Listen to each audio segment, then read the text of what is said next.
प्रिय पाठकों, CGL Jharkhand CGL की परीक्षा जो संभावित है उसकी तैयारी करने वाले जितने भी प्रतिभागी हैं, आज उनके बीच में कुछ नवीन प्रश्न लेकर आया हूं और ये प्रश्न झारखंड के संदर्भ में है। जैसा कि आप जानते हैं कि आपकी जो लिखित परीक्षा होने वाली है उसमें झारखंड के 40 प्रश्न पूछे जाएंगे और जीएस में 30 प्रश्न होंगे। तो झारखंड के पूछे जाने वाले प्रश्नों में जो आपको बदलाव दिखने की गुंजाइश है, उसमें हर एक सेगमेंट से प्रश्न पूछे जा सकते हैं। उन्हीं प्रश्नों की पहली कड़ी में मैं आज केंद्रित कर रहा हूं उन प्रश्नों को जो झारखंड के स्वतंत्रता आंदोलन से जुड़े हुए प्रश्न हो सकते हैं। आपके सामने एक प्रश्न आ गया है। अब देखिएगा कि कॉन्सेप्ट पर आधारित इस प्रश्न की व्याख्या क्या हो सकती है। ऐसी स्थिति में जो प्रश्न झारखंड के आज़ादी अर्थात स्वतंत्रता आंदोलन से जुड़े हुए झारखंड को पर घटित है ना कुछ घटनाएं होंगी, उन पर केंद्रित करके ये प्रश्न तैयार किए गए हैं। निसंदेह पहली दृष्टया में ये प्रश्न कठिन प्रतीत हो रहे होंगे आपको, लेकिन आप इन प्रश्नों को यदि देखते हैं तो और इसके जवाब तक पहुंचने की जोखिम उठाएंगे तो आपको पता चलेगा कि हाँ, ऐसे भी संभावित प्रश्न हो सकते हैं परीक्षा में। तो चलिए शुरू करते हैं। पहला है, निम्नलिखित कथनों के आधार पर दिए गए कूट में सही उत्तर लिखें।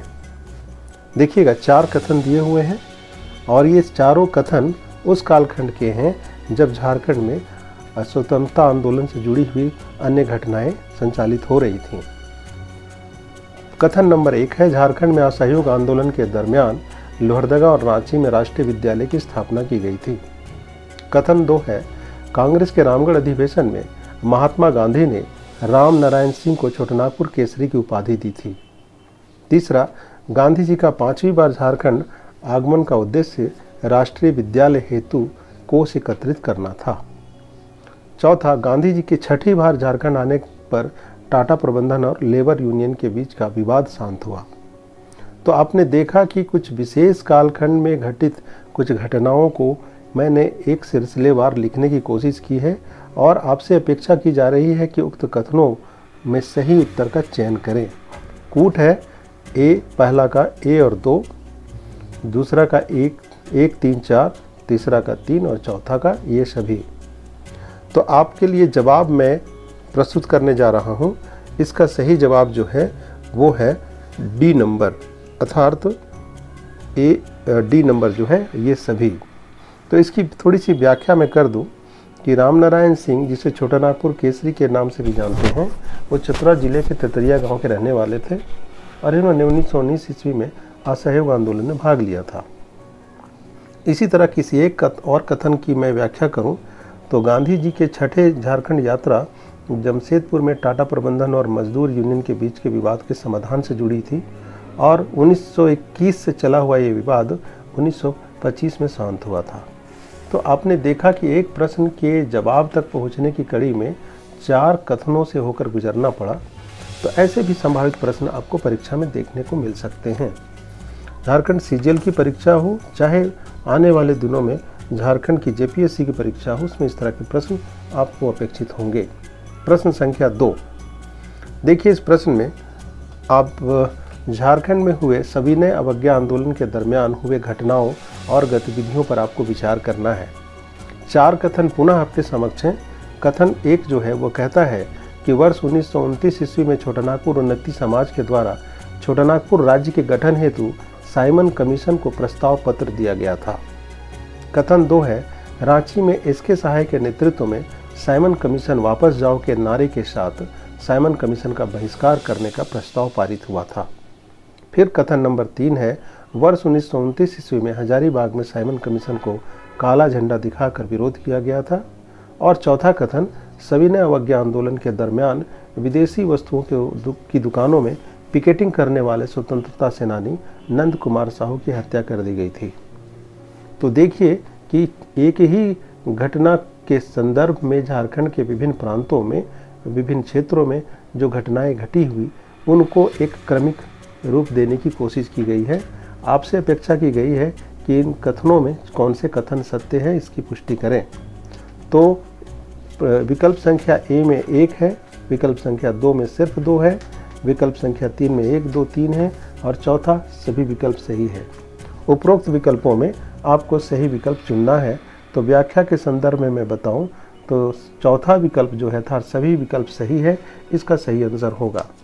तो ये एक तरह से कथन की व्याख्या हो गई और कथन अपने आप में व्याख्या की पुष्टि करता है। अगला प्रश्न है प्रश्न संख्या 3, जो पुनः फिर सविनय अवज्ञा को केंद्रित करके बनाया गया है और ये उस कालखंड में घटनाओं का एक तरह से वास्तविक स्वरूप है। कथन नंबर 1 कहता है कि डाल्टनगंज में सविनय अवज्ञा आंदोलन के दरमियान सरकार की सहायता के बदले भोलानाथ सिंह को राय बहादुर की उपाधि दी गई थी। कथन 2 कहता है इस आंदोलन के समय चौकीदार कर ना देने का आंदोलन का नेतृत्व सीताराम दुबे, चमनलाल और सरस्वती देवी और अन्य लोगों ने किया था। कथन 3 कहता है कि हजारीबाग के खजांची तालाब पर नमक बनाने हेतु कृष्ण बल्लभ सहाय को 1 वर्ष की सजा दी गई थी। और कथन 4 है सविनय अवज्ञा आंदोलन के दौरान हजारीबाग केंद्रीय कार्यालय में महामाया प्रसाद सिन्हा और भवानी दयाल सन्यासी को ने बंदी जीवन नामक हस्तलिखित पत्रिका निकाली थी। आपसे अपेक्षा की जा रही है कि इसमें असत्य कथन का चयन करें। तो निसंदेह इस तरह के जो प्रश्न होते हैं उसमें किसी भी परीक्षार्थी से जो कॉन्सेप्ट बेस्ड लर्निंग जानता है या चाहता है उसे ही इस तरह के तह तक जाने की मतलब एक तरह से उत्साह जगता है। तो चलिए असत्य कथन के चयन में मैं बता दूं कि इसके असत्य कथन में जो चौथा कथन है अर्थात डी, वही इसका अंतिम इसका सही आंसर होगा। तो यहाँ मैं इसकी व्याख्या में बताऊं कि हजारीबाग केंद्रीय कारागार में महामाया प्रसाद सिन्हा और भवानी दयाल सन्यासी ने कारागार नामक हस्तलिखित पत्रिका निकाली थी, ना कि बंदी जीवन। तो इस तरह से आपने देखा मेरे साथ कि 3 प्रश्नों की कड़ी में मैं आप तक पहुंच चुका हूं। चौथा प्रश्न पुनः आपके पास में स्वतंत्रता आंदोलन के संदर्भ में झारखंड में घटित घटनाओं को केंद्रित करके है और चौथा भी पुनः स्वाधीनता आंदोलन के दरमियान सविनय अवज्ञा आंदोलन के तहत कुछ प्रमुख तथ्यों पर विचार करूं, ऐसा लिखा गया है। चलिए आपको कथन नंबर 1 में पढ़कर सुनाता हूं। सविनय अवज्ञा आंदोलन के दरमियान नवंबर 1930 ईस्वी को जवाहर सप्ताह मनाया गया था। ये सारी घटनाएं झारखंड को केंद्रित करके है। दूसरा, सविनय अवज्ञा आंदोलन के दरमियान कृष्ण बल्लभ सहाय ने हजारीबाग की कचहरी में झंडा फहराया था। ये घटना 26 जनवरी 1930 की है। तीसरा, बंगम मांझी के नेतृत्व में हजारीबाग के संथाल जनजाति ने सविनय अवज्ञा आंदोलन में अपनी सहभागिता दी थी। और चौथा, सविनय अवज्ञा आंदोलन के दरमियान जमशेदपुर के गोलमुरी मैदान में पटेल दिवस मनाया गया था। तो उपरोक्त कथनों और तथ्यों में से कौन सा कथन असत्य है, इसकी पुष्टि करनी है। तो इसमें मैं बता दूं व्याख्या डी जो है अर्थात सिर्फ 4, ये इसका सही विकल्प होगा जो असत्य है। तो इसकी थोड़ी सी व्याख्या में बता दूं कि जमशेदपुर के गोलमुरी मैदान में 16 नवंबर को जवाहर दिवस मनाया गया था और इस कार्यक्रम के दरमियान अंग्रेजों ने लाठीचार्ज करके कई क्रांतिकारियों को गिरफ्तार किया था। इस घटना के 3 दिन के बाद अर्थात 19 नवंबर 1930 ईस्वी को गोलमुरी में ही 3000 लोगों की एक सार्वजनिक सभा का आयोजन करके सरकार के खिलाफ निंदा प्रस्ताव पारित किया गया था। तो इस तरह से आपने देखा कि प्रश्न 4 की व्याख्या आपकी पूरी हो चुकी है।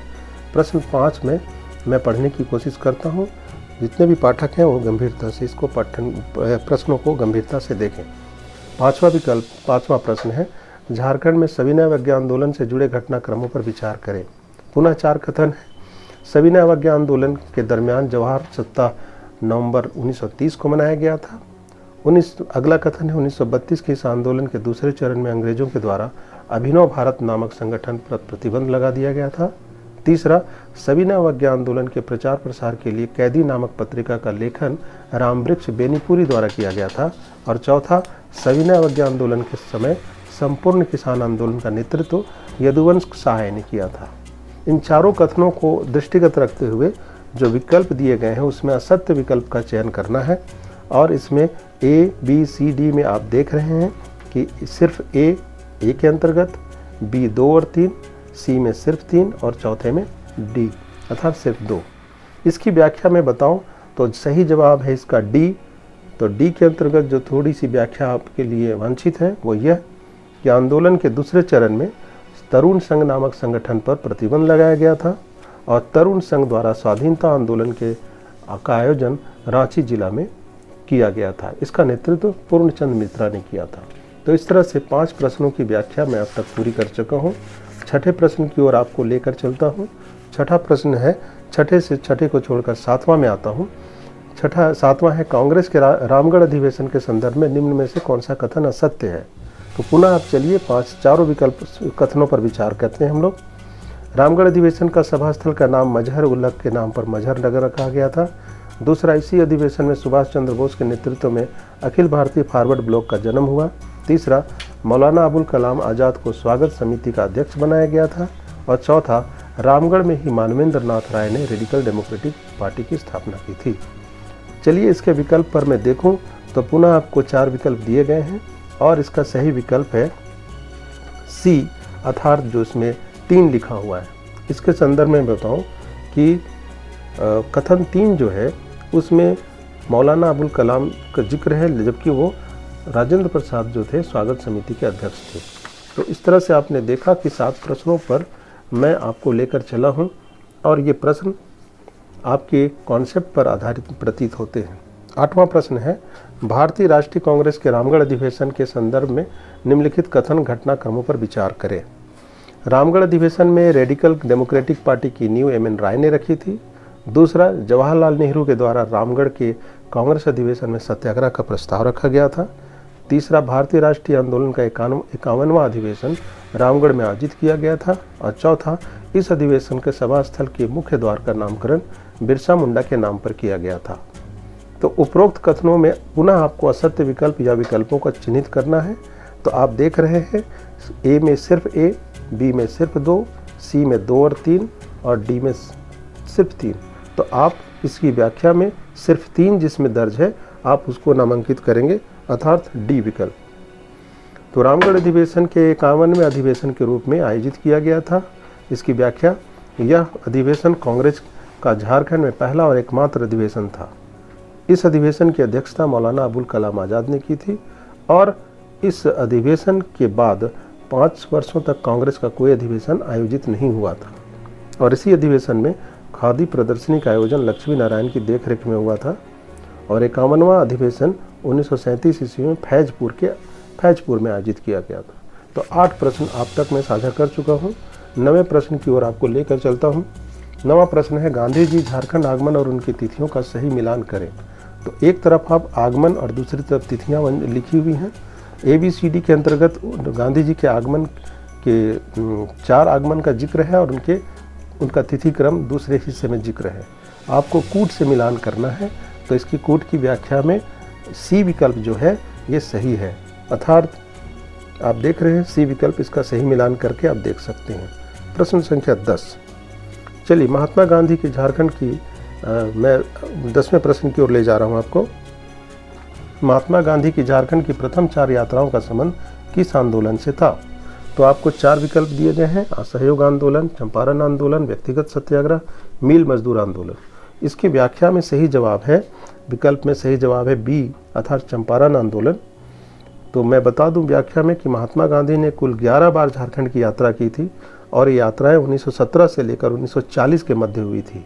प्रथम 4 यात्राओं का संबंध चंपारण आंदोलन से था, जबकि गांधी जी का झारखंड में प्रथम आगमन 3 जून 1917 ईस्वी में हुआ था। तो इस तरह से आपने देखा कि 10 प्रश्नों तक हमारी यात्रा आपके साथ पहुंच चुकी है। 11वें प्रश्न में आ रहा हूं और विकल्प आप सुनेंगे, सही कथन का चयन करें। झारखंड में वर्ष 1935 ईस्वी में पारित भारत शासन अधिनियम के द्वारा गवर्नर को जनजातीय शासन प्रबंध का अधिकार प्रदान किया गया। दूसरा, उड़ीसा को बिहार से अलग करके इसमें गांगपुर क्षेत्र अर्थात छोटा नागपुर को मिला दिया गया। तीसरा, मानभूम के कांग्रेस के नेता अतुल चंद्र घोष को राष्ट्रीय सप्ताह के दरमियान कांग्रेसी झंडा फहराने के आरोप में गिरफ्तार किया गया। तो आपको पुनः 4 कथनों पर आधारित कूट दिए गए हैं, आप कूट का अध्ययन देख लें। विकल्प संख्या ए केवल 1, फिर ए और 2, सी में 2 और 3 और डी में सभी। तो मैं बता दूं कि चारों कथन अपनी जगह सही है, अर्थात डी नंबर इसका सही विकल्प है। तो इस तरह से आपने भी मेरे साथ 11 प्रश्नों की यात्रा पूरी की और ये सारे जो प्रश्न थे ये झारखंड के प्रामाणिक पुस्तकों को से संदर्भ से आप तक पहुंचाने की कोशिश की है मैंने, और उम्मीद करता हूं कि जो भी छात्र जो सिविल सेवा के अलावे झारखंड की आगामी CGL की जो परीक्षा होने वाली है उसको केंद्रित करके जो ये प्रश्न उन्हें नए प्रश्न के रूप में वे देख सकते हैं। ये लीक से हटकर प्रस्तुत किए गए प्रश्न आपको परीक्षा उपयोगी होगा, और मुझे पक्का विश्वास है कि आप मेरे इस तरह के प्रश्नों को समझपूर्ण विवेकपूर्ण हल करते हुए नए प्रश्नों का इंतज़ार करेंगे। बहुत जल्दी मैं आपके साथ नए प्रश्नों के साथ हाजिर रहूँगा। यदि आपको आज मेरे प्रश्न अच्छे लगे तो आप उन प्रश्नों को लाइक करें, सब्सक्राइब करें, अपने मित्रों के साथ साझा करें, और बहुत जल्दी मैं नए वीडियोज़ के साथ आपके साथ पुनः उपस्थित रहूँगा। आपको बहुत बहुत धन्यवाद। Thank you.